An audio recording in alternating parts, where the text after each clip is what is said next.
Nesse vídeo, um elogio e uma crítica à direção do Grêmio.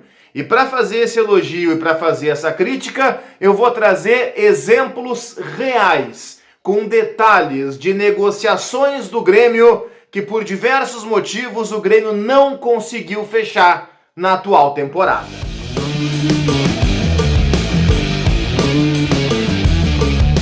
Vamos então pro vídeo, gente. Para quem não me conhece, eu sou Cristiano Oliveira. Tô pedindo para que tu aí do outro lado deixe o teu like no vídeo. Não te esquece de mandar o like, o joinha tricolor e também te inscreve no canal. A gente tá batendo aí 40.400 gremistas nesse canal e eu conto com a inscrição de todos vocês. Aqui a gente elogia quando tem que elogiar, critica quando tem que criticar, sem rabo preso com ninguém de dentro do Grêmio. Então, eu conto com a força de vocês para que todos se inscrevam nesse canal.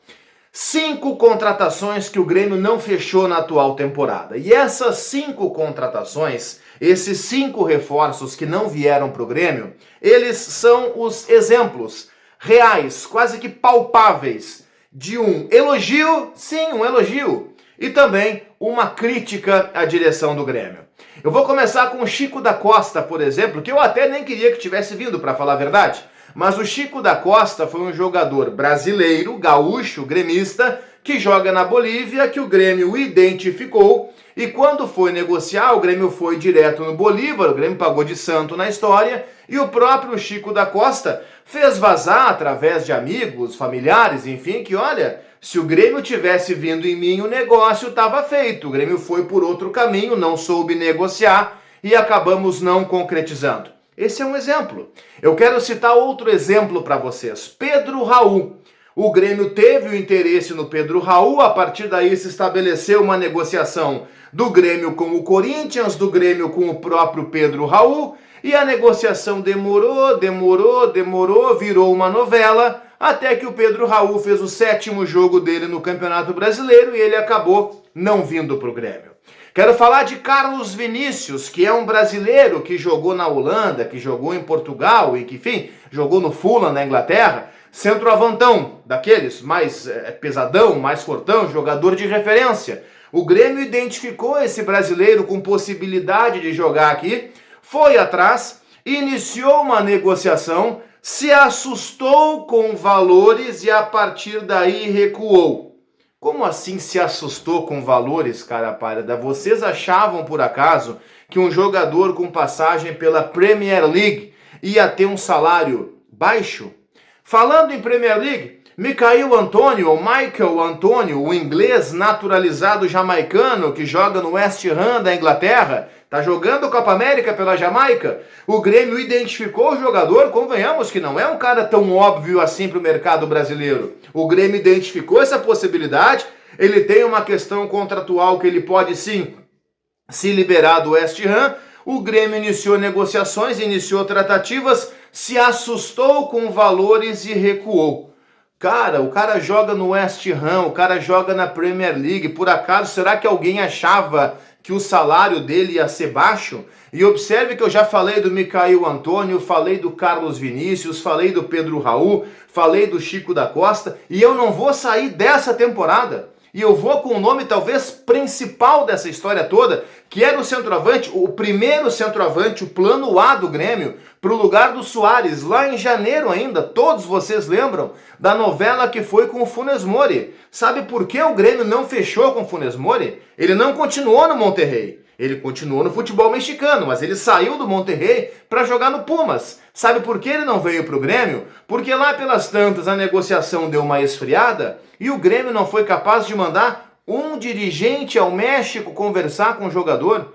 Eu quero dar 2 exemplos para vocês. Um é do outro lado, um é o Inter. Eu acho que o Grêmio não tem que se espelhar no Inter, o Grêmio é maior do que o Inter, mas enfim, nesse caso vale o exemplo. Quando os caras estavam lá atrás do Borré, lá pelas tantas chegou um momento que o Borré começou a meter o famoso veja bem. Do tipo, olha, pois é, não sei, agora tô repensando. Sabe o que fez o dirigente do Inter na época? Era fevereiro, se não me engano.